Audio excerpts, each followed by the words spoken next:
하나님 말씀 보겠습니다. 창세기 39장 1절부터 23절까지 말씀입니다.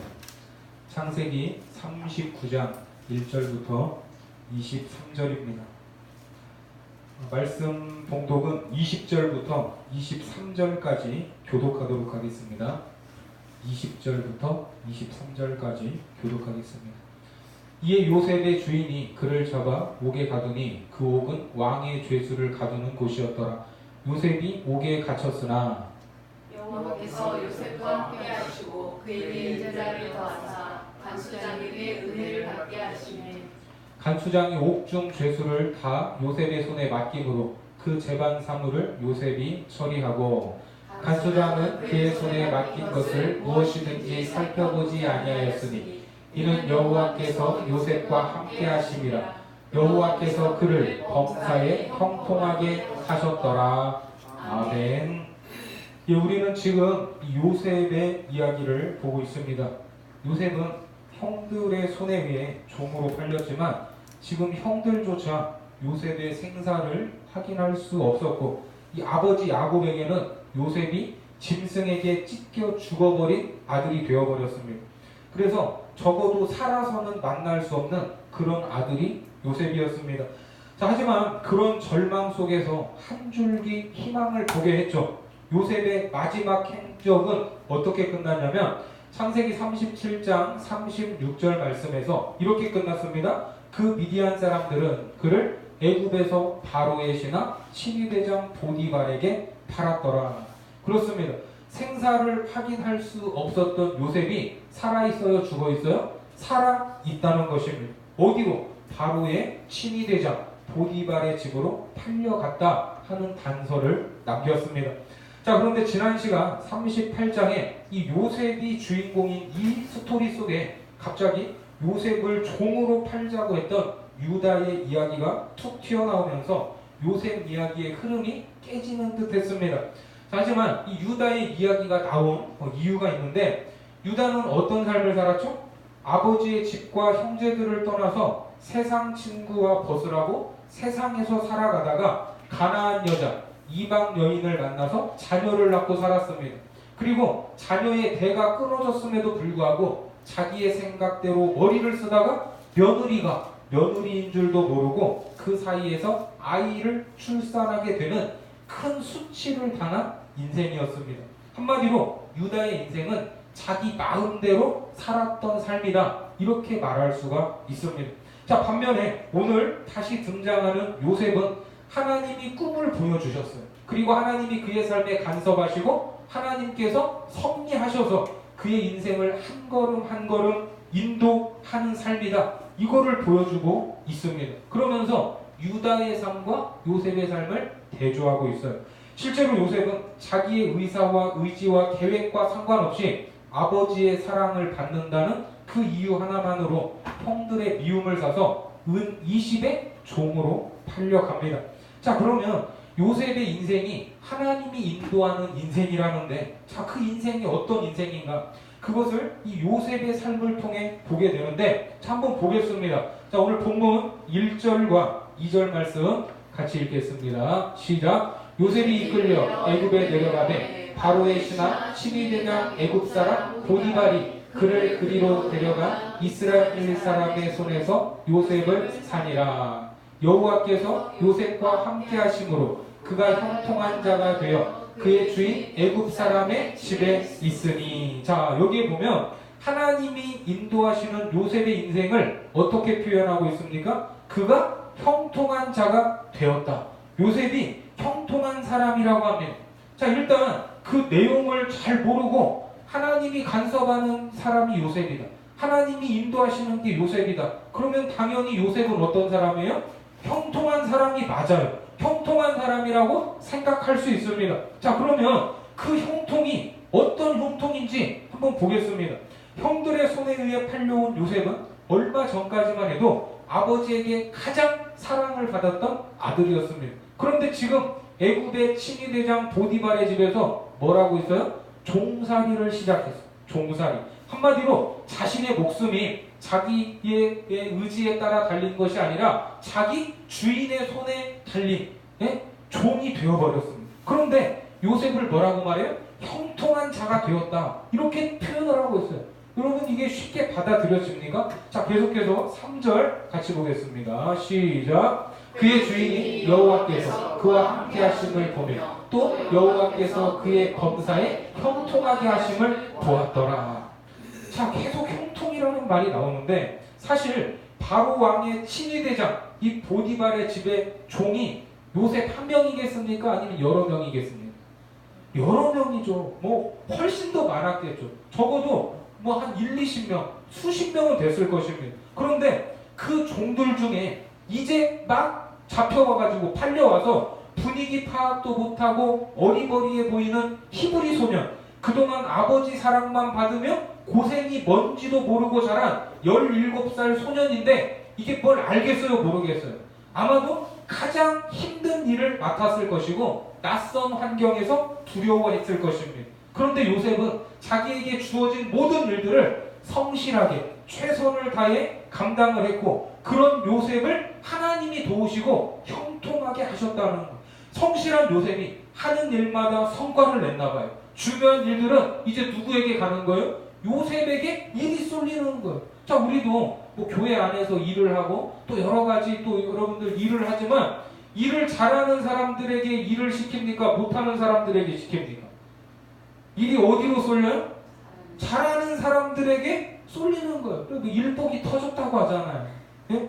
자, 그렇게 요셉은 더 많은 책임을 지고 더 큰 신임을 얻으면서 눈에 띄지도 않았던 요셉이 누구 눈에 들어오는 거예요? 주인 보디발의 눈에도 들어왔습니다. 자, 그래서 어떻게 합니까? 4절과 5절 계속 읽습니다. 시작. 요셉이 그의 주인에게 은혜를 입어 섬기매 그가 요셉을 가정 총무로 삼고 자기의 소유를 다 그의 손에 위탁하니 그가 요셉에게 자기의 집과 그의 모든 소유물을 주관하게 한 때부터 여호와께서 요셉을 위하여 그 애굽 사람의 집에 복을 내리심으로 여호와의 복이 그의 집과 밭에 있는 모든 소유에 미친지라. 그렇습니다. 자, 여기에 보면 보디발은 자기 집과 밭에 있는 모든 소유에 복이 내린 것, 이것이 우연한 일이 아니라 요셉을 통하여 하나님이 내리신 것을 봤습니다.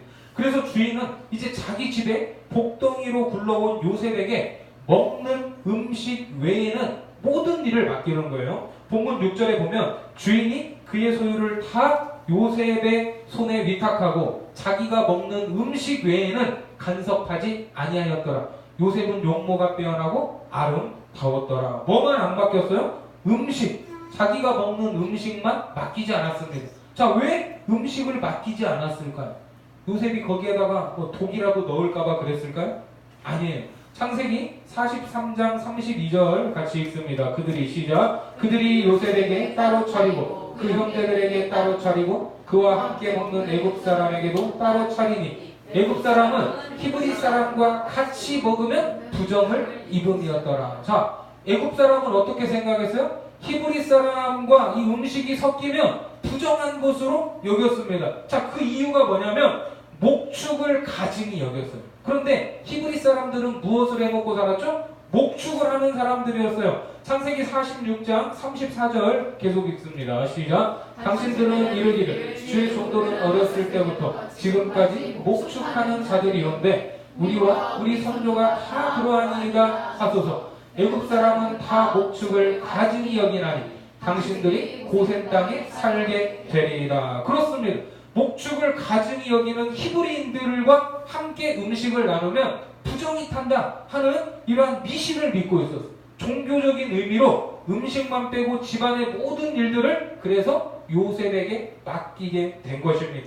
자, 이처럼 애굽 사람이 가증하게 여기는 히브리 종으로서 이 정도의 신임을 얻었다면 요셉이 얼마나 성실하고 정직하게 자기 일을 감당했는가 하는 것을 알 수 있습니다. 대략 17살에 팔려갖고 30살에 총리가 됐으니까 아마도 이 노예 생활을 한 10여 년 이상 했을 거예요. 10여 년 가까이. 그런데 이렇게 일을 잘하는 요셉은 또 생긴 것도 어땠어요? 요셉은 용모가 빼어나고 아름다웠더라.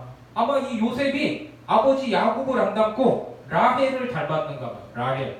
이 야곱이 라헬을 보고 첫눈에 반했잖아요. 자, 그만큼 라헬은 예뻤어요. 아름답다고 성경이 말하는데 그 엄마를 닮아가지고 요셉이 얼굴도 잘생기고 또 몸도 좋은 이 보디발의 집에서만큼은 잘 나가는 그런 종이었습니다. 그런데 그런 요셉이 주인 보디발의 눈에도 들었지만 더 나아가서 누구의 눈에도 들게 된 거예요? 보디발의 아내의 눈에도 들게 되면서 이 주인마님의 마음에 불이 붙었어요. 네? 불이 붙었어요. 자, 그래서 어떤 일이 일어납니까? 본문 7절 말씀 같이 봅니다. 시작. 그 후에 그의 주인의 아내가 요셉에게 눈짓을 하다가 동침하기를 청하니. 자, 이런 일이 일어났어요. 당시 이 애굽이라는 제국, 이 제국은 주인이 자기 종을 마음대로 할 수 있어요, 없어요? 마음대로 할 수 있어요. 이걸 팔을 수도 있고 다시 사올 수도 있고 죽일 수도 있고 살릴 수도 있는 권한이 있었습니다.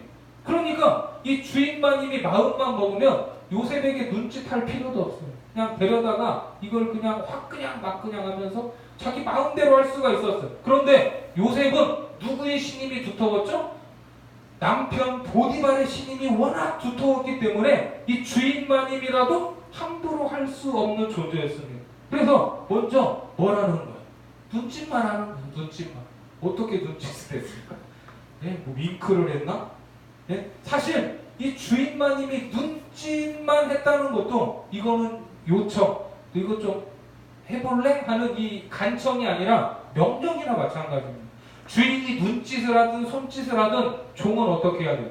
그대로 해야 돼요. 복종해야 됩니다. 그런데 이처럼 이 요셉의 빼어나고 아름다운 용모 때문에 보디발의 아내가 요셉을 욕심냈고 유혹을 하는데 이것이 하루 이틀 일이 아니었습니다. 이게 뭐가 문제예요? 뭐가? 잘생긴 게 문제예요. 못생겼으면 이런 일이 있지도 않았을 텐데 조금만 덜 생겼어도 일어나지 않았을 일인데 여러분 잘생긴 게 죄입니까? 예쁜 게 죄예요? 예? 일을 잘하기 때문에 사람들이 나를 좋아하면 거기에 따른 또 문제가 생기기도 합니다. 내 잘못이 아닌데 뭔가를 잘못해서 일어나는 일이 아니라 잘생겼다는 이유만으로 일을 잘한다는 이유만으로 다른 사람들의 칭찬을 받는다는 이유만으로 생기는 고난들이 있습니다. 이런 난처한 상황에서 요셉은 단호히 거절했어요. 8절과 9절 같이 봅니다. 시작. 요셉이 거절하며 자기 주인의 아내에게 이르되 내 주인이 집안의 모든 소유를 간섭하지 아니하고 다 내 손에 위탁하였으니 이 집에는 나보다 큰 이가 없으며 주인이 아무것도 내게 금하지 아니하였어도 금한 것은 당신뿐이니 당신은 그의 아내이니라. 그런즉 내가 어찌 이 큰 악을 행하여 하나님께 죄를 지으리까. 그렇습니다. 지금 요셉이 하는 이 말을 보면 요셉이 비록 종살이를 하면서 순종해야 했지만 주인마님의 이 요구는 철저히 거절했습니다. 왜? 하나님 앞에서 해야 할 것과 하지 말아야 할 것을 분명히 알고 있었습니다. 요셉이 거절한 이유가 뭡니까? 종이어서? 자기를 신임하는 보디발 때문에? 아닙니다. 그것도 이유가 될 수 있지만 확실한 이유는 뭐예요? 내가 어찌 이 큰 악을 행하여 주인에게 죄를 지어요? 아니에요. 하나님께 죄를 지으니까. 자기가 하나님 앞에 죄를 지을 수 없었기 때문입니다. 그러니까 지금 요셉이 가정 총무도 열심히 성실하게 하고 있지만 요셉이 진짜 충성하는 대상은 눈에 보이는 이 주인 보디발을 넘어서서 누구에게 충성하고 있는 거예요? 하나님 앞에 충성하고 있었던 것입니다. 에베소서 6장 5절에서 말씀하죠. 종들아 두려워하고 떨며 성실한 마음으로 육체의 상전에게 순종하기를 누구에게 하듯 하라? 그리스도께 하듯 하라. 그러니까 요셉이 하나님 앞에서 살아가기 위해 얼마나 몸부림을 치고 있는지 알 수 있습니다. 하지만 생각해보세요. 17살에 팔려와서 이제는 한참 혈기가 왕성한 20대입니다. 20대를 종으로 살고 있는데 매일 그런 환경 속에서 유혹을 받는다면 이게 참기 엄청 힘들겠어요? 어렵겠어요? 예? 힘들겠어요? 안 힘들겠어요? 이거 엄청 힘든 거죠. 예, 건강한 남자라면 누구라도 이런 유혹 앞에서 장담할 수 없는 겁니다. 자, 10절 같이 봅니다. 시작. 여인이 날마다 요셉에게 청하였으나 요셉이 듣지 아니하여 동침하지 아니할 뿐더러 함께 있지도 아니하니라. 이처럼 날마다 간청했지만 요셉은 함께 있지도 않았고 그 죄를 지을 만한 모든 여건들을 다 뿌리치고 그 자리를 피했습니다. 그러다가 도저히 이제는 안 되겠다고 생각한 이 주인 마님이 이제 뭐 아니면 도다라는 마음으로 함정을 팝니다. 함정. 자, 11절부터 13절까지 말씀 같이 읽습니다. 시작. 그러할 때에 요셉이 그의 일을 하러 그 집에 들어갔더니 그 집 사람들은 하나도 거기에 없었더라. 그 여인이 그의 옷을 잡고 이르되 나와 동침하자. 그러나 요셉이 자기의 옷을 그 여인의 손에 버려두고 밖으로 나가매. 그 여인이 요셉이 그의 옷을 자기 손에 버려두고 도망하여 나감을 보고. 자, 집에 사람이 없을 때 아마 이 주인마님이 속이 훤히 이 비치는 옷을 입고 비스듬히 누워서 종을 불렀는가 봐요. 이리 오너라. 걔 아무도 없느냐?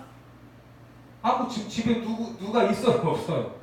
다른 종들이 없으니까 당연히 요셉밖에 없으니까 누가 가겠어요? 요셉이 주인마님의 부름에 달려갔습니다. 그래서 딱 가봤더니 차마 봐서는 안 될 장면을 보고 말았어요. 그 순간에 주인마님이 와락 하고 달려들어서 요셉의 옷을 붙잡고 늘어지는 거예요. 어떻게 합니까? 그 자리를 피하는 것이 상책이라고 생각하고 도망을 가려고 하는데 이 주인마님의 악력, 이 손이 얼마나 센지 그 손에서 벗어날 수가 없는 거예요. 옷이 안 빠져요. 그래서 더는 안 되겠다 하면서 옷을 벗어 던지고 그 자리를 피하게 됩니다. 자, 어떻게 보면 이 요셉의 옷을 붙잡고 늘어지던 주인마님에 의해 이 옷이 벗겨졌다라고 볼 수도 있습니다. 그렇죠? 자, 그러면 이 어떤 장면이 생각이 납니까? 아버지 야곱의 사랑을 상징하던 옷이 무슨 옷이었어요? 채색 옷이었죠? 그 채색 옷이 형들에 의해 벗겨지면서 노예로 팔려왔습니다. 그리고 오늘은 보디발의 집을 총괄하는 총무의 옷이 자기를 유혹하는 이 주인 여자의 손에 의해 벗겨진 거예요. 그래서 요셉의 인생을 무엇으로 표현하기도 하냐면 이 옷으로, 옷을 몇 번 갈아입은 인생이다 이렇게 표현을 하기도 합니다. 옷이 벗겨질 때마다 어려움을 당하게 되고 나중에 애굽의 총리가 될 때는 바로 왕이 요셉에게 무슨 옷을 입혀주냐면 세마포 옷을 입혀주게 됩니다. 그래서 요셉의 인생은 옷으로 표현하게 돼요. 자, 이처럼 주인마님의 일탈로 시작된 일이었지만 주인마님 입장에서는 이게 참을 수 있는 일이에요? 못 참을 일이에요?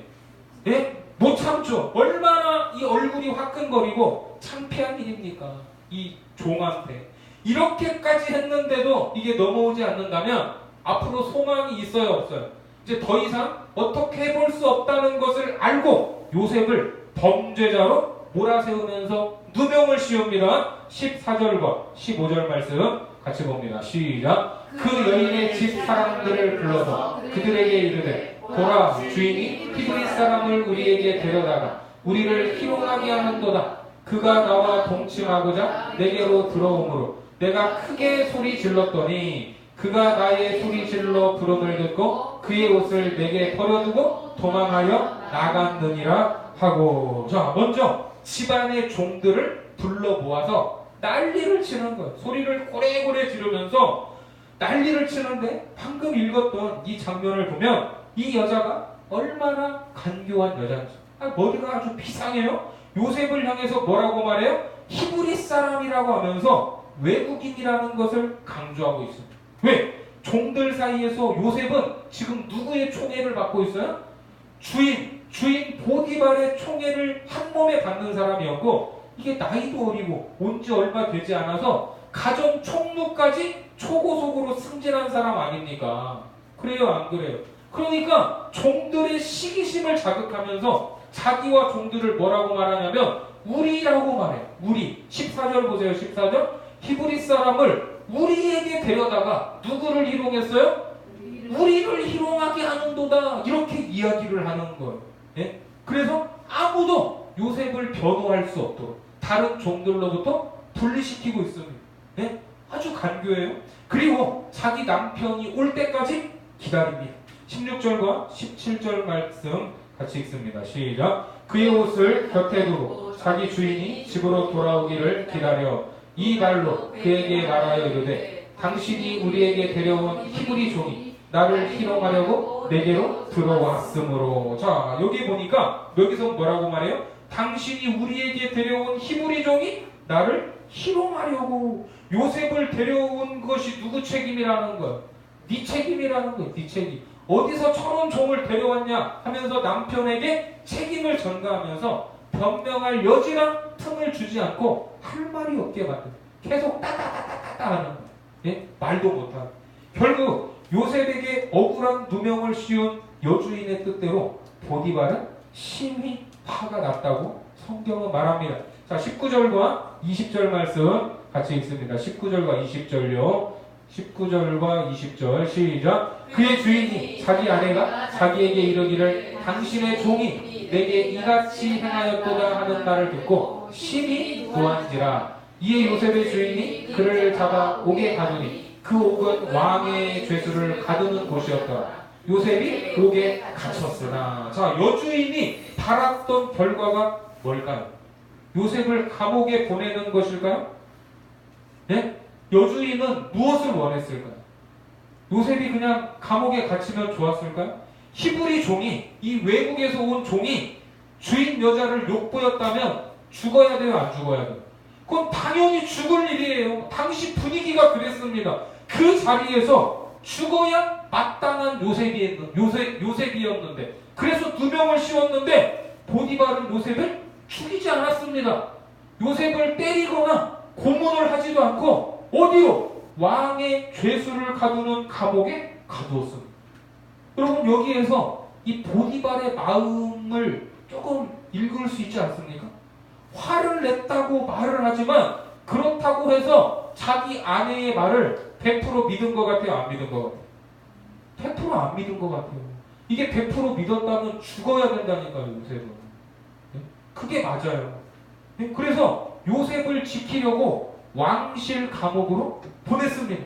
하지만 요셉의 입장에서는 자기가 비록 목숨은 구했지만 죽지는 않았지만 억울해요, 억울하지 않아요? 너무나 억울한 일이에요. 이 억울함을 어디에 호소할 수도 없습니다. 그러나 주인마님을 도무지 이길 수 없던 위치에 있었던 요셉은 그 주인 여자를 이겼어요, 안 이겼어요? 이긴 거예요, 이긴 거. 예? 안 죽었잖아, 살았잖아요. 여주인의 계략이 성공한 것 같지만 여주인이 진 것입니다. 그럼에도 불구하고 요셉의 입장에서는 이 상황이 도무지 이해가 되지 않았을 것. 내가 뭘 잘못했나? 형들에게 팔려와서 종로로 타는 것도 힘들었을 텐데 이제는 아무런 잘못도 없이 잘생겼다는 이유 하나만 누명을 쓰고 감옥까지 가게 됩니다. 재판도 없이 갇혔어요. 너 이놈 징역 10년 하면은 10년 기다리면 되잖아요. 그래요, 안 그래요? 그런데 요셉은 형량도 없어요. 형량도. 재판을 안 했으니까 그냥 갇혀서 언제 감옥에서 나갈지 못 나갈지 알 수가 없습니다. 기약이 없어요. 그런데 성경은 그런 요셉을 향해 뭐라고 말합니까? 21, 22절 같이요. 시작. 여호와께서 요셉과 함께 하시고 그에게 인자를 더하사 간수장에게 은혜를 받게 하시며 간수장이 옥중 죄수를 다 요셉의 손에 맡기고 그 재반 사물을 요셉이 처리하고. 자, 이렇게 하나님께서는 감옥에서도 요셉을 빛나게 하셨습니다. 간수도 알아봤어요. 보디발이 요셉을 알아봤듯이 이제 간수장이 요셉을 알아봅니다. 우리는 이런 생각이 들 수 있어요. 아이고, 무슨 형들에게 팔려와서 종노릇하다가 무슨 가정 총무를 받고 이 잘못 없이 누명 쓰고 간 감옥에서 이 또 총무를 받고 하는 것이 이게 무슨 좋은 일입니까? 예? 여호와께서 요셉과 함께 하신다는데 함께 하시면 끝입니까? 예? 이렇게 억울한데, 이렇게 황당한데 하나님이 함께 하면 답니까? 이런 생각이 들어요, 안 들어요? 예? 아니, 함께 하면은 누명을 벗어야 이게 함께 하는 것 같지 않아요? 예? 자기의 이게 잘한 것이 드러나야 하나님이 함께하는 것 같죠. 그런데 하나님이 함께하고 있대요. 형통하대요, 형통. 여러분 이런 형통을 원하십니까? 예? 이런 형통을 원하세요? 저도 싫어요, 저도. 그렇다면 당사자인 요셉. 그래도 우리는 지금 남일이잖아요, 이게. 예? 당사자는 누구예요? 요셉이잖아요, 요셉. 요셉은 어땠을까? 그 마음에 막 믿음으로 끌어올라가지고 하나님이 날 건져주실 거야. 할렐루야, 아멘. 믿고 기다리자 외치면서 하루하루 믿음으로, 기쁨으로, 감사함으로 감옥에서 간수장이 시키는 일들을 다 하고 있었을까요? 시편에 요셉의 상황을 설명하는 말씀이 나옵니다.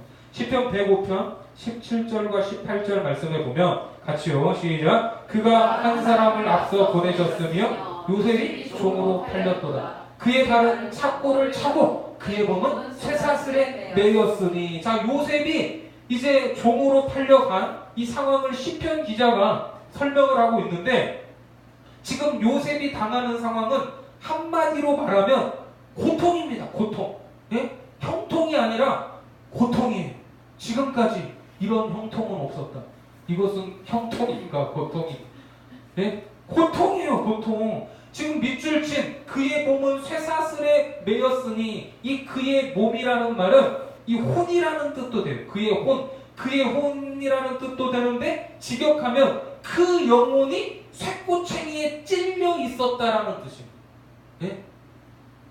여러분, 이 상상할 수 없는 고통을 의미하는, 이 손톱 밑에 눈에 보이지 않는 작은 가시만 박혀도 우리가 막 마음대로 손을 쓸 수 있습니까?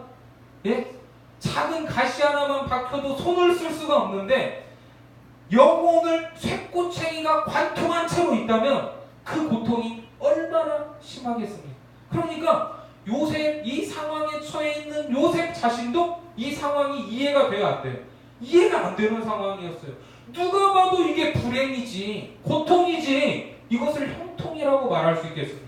요셉은 이 모든 상황을 믿음으로 이해하고 아멘, 제가 감당하겠습니다, 이렇게 한 것이 아니라 어쩔 수 없었어요. 그냥 받아들이고 인내하면서 하루하루 버티고 견뎠습니다. 그의 혼이 손꼬챙이에 찔려있는 고통을 감당하는, 언제까지? 19절 말씀 같이요, 시작. 곧 여호와의 말씀이 응할 때까지라. 그의 말씀이 그를 단련하였도다. 여호와의 말씀이 언제 응하는지 알아요, 몰라요? 이걸 좀 알려주든지. 그러면 몇 년 후에 응한다고. 그 말씀이 그를 단련했다고 하는데, 이게 남일이니까 그래서 요셉이 이렇게 단련을 받아서 참 믿음이 좋구나, 그래서 총리까지 됐구나, 이렇게 생각하실 수 있지만 그렇게 간단한 문제가 아닙니다. 여기서 단련은 믿음이 좋아졌다는 말이 아니라 이해가 안 되고 설명도 안 되는, 말도 안 되는 환난 가운데 놓여 있다는 것, 그 상황에 있는 것. 그런데 성경은 어떻게 맞춰요? 23절 같이요, 시작. 간수장은 그의 손에 맡긴 것을 무엇이든지 살펴보지 아니하였으니 이는 여호와께서 요셉과 함께 하심이라. 여호와께서 그를 범사에 형통케 하셨더라. 그 당시에 요셉이 자기의 상황을 설명하는 이 성경을 봤다면 어떨까요? 아마 미치고 환장을 누르실 거예요. 범사에 형통한 게 이 모양이야? 예, 이렇게 화가 났을 거예요. 오늘 이 창세기 39장의 특징은 시작하는 단어와 끝을 맺는 단어가 같습니다. 그게 뭐예요? 형통이에요. 형통. 형통으로 시작해서 형통으로 끝나고 있습니다. 그런데 우리 상식으로 아무리 생각해봐도 이거는 형통이 아닌 고통입니다. 가장 낮은 곳으로, 가장 억울한 자리에서 죽지 못해 살아가고 있는 것 아닙니까? 그런데 형통이라는 말은 세속적인 관점에서 우리가 생각하는 그 형통처럼 성공하고 하는 일마다 잘 되고 남들보다 잘 먹고 잘 산다는 개념이 아니라, 여기서 말하는 형통, 히브리 말로 이 찰라흐라는 말인데, 이 말은 따라해보세요. 신이 목적한 자리까지 가는 과정이다. 이게 형통이에요. 아멘이십니까? 그러니까 하나님이 목적하신 자리까지 가는 과정이 형통, 찰라흐라는 말입니다. 누가 봐도 그 인생은 나락으로 떨어진 것 같지만 사실은 형통인 거예요. 그게 과정이었어요. 하나님이 주권적으로 이끌어 가시는 인생은 꼬인 것처럼 보여도 그것이 제대로 가고 있다는 것입니다. 노예로 살아가지만 하나님이 함께하는 인생, 억울하게 감옥에 있지만 거기에서도 하나님이 함께하는 인생이었습니다. 요셉이 감옥에 가는 것으로 이후에 이어지는 모든 사람들이 요셉 했을 때 생각하는 그 좋은 기억들이 있죠. 애굽의 총리가 된 그 장면, 감옥에 가야 그 애굽의 총리와의 연결고리가 완성이 됩니다. 간단히 말하면 보디발의 집에서 총무 역할과 왕의 죄수들이 갇힌 감옥에서 보고 들었던 애굽의 정치, 경제, 왕실에 대한 정보와 지식들은 요셉이 총리 생활을 하기 위한 준비 과정이었다. 사실 요셉이 아버지 야곱의 집에 있었다면 일을 배울 수 있었을까요? 없었을까요? 무슨 일을 배워요? 무슨 일을? 채색 옷이나 입고 여기저기 거들먹거리면서 다니다가 형들 잘못하는 거 아버지에게 고작이라다 끝나죠. 아버지 집에 있었으면. 예? 하나님은 한 나라를 맡기기 전에 아주 큰 가정, 큰 가정에서 전체 살림을 운영할 수 있는 기회를 주셔서 요셉을 훈련시키신 줄 믿으시기 바랍니다. 비록 그곳이 감옥이었지만 거기에는 평범한 사람들이 절대로 만날 수 없는 왕과 관련된 사람들을 만나서 공부하고 있었습니다. 네? 여러분들 혹시 장관 만나본 적 있으세요? 네? 그분들하고 막 같이 자주 만나서 밥 먹고 그분들하고 이 대한민국의 정치 경제를 논하고 이 나라의 미래를 걱정하고 그런 적 있으세요? 저는 장관하고 악수한 적도 없어요. 네? 지금 요셉이 감옥에서 그런 일을 하고 있다는 거예요. 그런 일을. 그 왕과 관련된 사람들을 만나서 공부하는 기간이었어요. 공부하는 기간. 이 상황에서 떠오르는 말씀이 로마서 8장 18절 말씀입니다. 같이요. 시작. 생각하건대 현재의 고난은 장차 우리에게 나타날 영광과 비교할 수 없도다. 지금의 이 고난이 장차 마주하게 될 영광을 위해서 필요합니까? 필요하지 않습니까? 필요한 거였어요. 필요한 거. 앞으로의 영광과 현재의 고난은 별개가 아니라 서로 연결되어 있다는 것입니다. 그러니까 오늘 39장에서 요셉은 잘했어요. 종으로 살면서도 성실했고 주인 여자의 유혹도 하나님 앞에서 범죄하지 않으려고 거절했습니다. 또 억울한 옥살이를 했지만 삶을 포기하지 않고 하루하루 잘 견뎌냈습니다. 그것을 믿음으로 했든 끈기로 했든 죽지 못해서 했든 초점은 그가 형통한 사람이었다는 거예요. 사람들이 어떻게 평가를 하든 요셉은 하나님이 이끌어 가시는 그 과정, 그 자리에 있었다는 것입니다. 요셉을 누가 이끌어가고 있습니까? 그 힘이 무엇인가 하는 것을 오늘 본문이 말씀하고 있습니다. 요셉은 자기가 애굽의 총리가 되기 위한 공부를 이처럼 빡세게 하고 있다는 상상을 했어요? 못했어요? 상상도 못했어요. 그런데 그 과정 가운데 있었다는 거예요. 하지만 그것을 언제 합니까? 그걸 언제 알아요? 이걸 딱 보면 아는 게 아니라 끝까지 가봐야 알 수 있는 것입니다. 끝까지 가보지 않으면 알 수 없어요. 아브라함이 이삭을 번제로 드리러 모리아 산까지 갔을 때 거기에서 어떤 하나님을 경험하게 되죠? 준비하시는 하나님, 여호와 이레의 하나님을 경험할 수 있었듯이 하나님이 인도하시는 그 길에 서야 하고 가라고 하신 그 장소까지 가야만 알 수 있음을 기억하시기 바랍니다. 그래서 우리도 하나님을 향해 나아가는 이 믿음의 싸움을 해야 돼요? 안 해야 돼요? 해야 되는 거예요. 요셉은 앞날을 알 수 없는 중에도 하나님 앞에 나아가는 싸움을 계속했지만 우리는 알아요? 몰라요? 여러분들은 알아요? 몰라요? 우리는 알잖아요. 요셉의 삶을 통해서 우리도 요셉과 같은 이런 삶을 살겠구나. 요셉의 삶을 통해서 말씀해 주시잖아요. 로마서 8장 17절 말씀 같이 읽습니다. 시작. 자녀이며 또한 상속자 곧 하나님의 상속자요 그리스도와 함께한 상속자니 우리가 그와 함께 영광을 받기 위하여 고난도 함께 받아야 할 것이니라. 우리 앞에 고난이 있음을 알아요? 몰라요? 알려주잖아요. 다 고난이 있다고. 너희들이 상속자인데 그 영광을 받기 위해서 고난도 있다 알려주고 있습니다. 알려줘요. 우리는 다 알고 가는 거예요. 앞으로 요셉이 되는 애굽의 총리는 예수 그리스도의 왕되심이라는 것을 상징하는데, 요셉이 애굽의 총리로 그냥 올라간 것이 아니라 그 자리에 가기까지는 13년이라는 고난의 세월이 필요했습니다. 요셉이 당했던 13년의 고난의 순간은 예수 그리스도의 승리를 위한 십자가 고난을 상징하는 거예요. 자, 이 고난을 앞서 봤듯이 성경은 단련하다. 아까 나왔죠. 시편 105편 19절에 여호와의 말씀이 응할 때까지라 그의 말씀이 그를 뭐하였도다? 단련하였도다. 이렇게 단련이라고 말하는데, 하나님의 자녀, 상속자로 부름을 받은 우리 역시 하나님이 목적하신 그 곳까지 가는 과정에 반드시 뭐가 있습니까? 그냥 없기를 바라면서 지금 대답을 안 하시는 거죠. 근데 있어요. 반드시 고난이라는 하나님의 이 단련하는 시간, 연단 과정을 통과하면서 결국 하나님이 원하는 모습으로 완성되어 간다는 것을 믿으시기 바랍니다. 그래서 오늘도 우리는 이해되지 않아도, 황당하고 어이가 없어도 하나님이 허락하신 삶의 현장에서 어떻게 해야 돼요? 네? 그냥 참아야 돼요.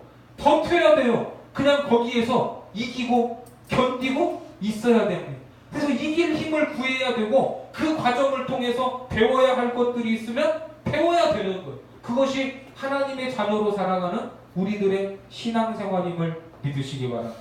그러면 그 삶이 어떤 삶이라고 성경이 기록하겠습니까? 형통한 삶이었다. 이렇게 기록하는 거예요.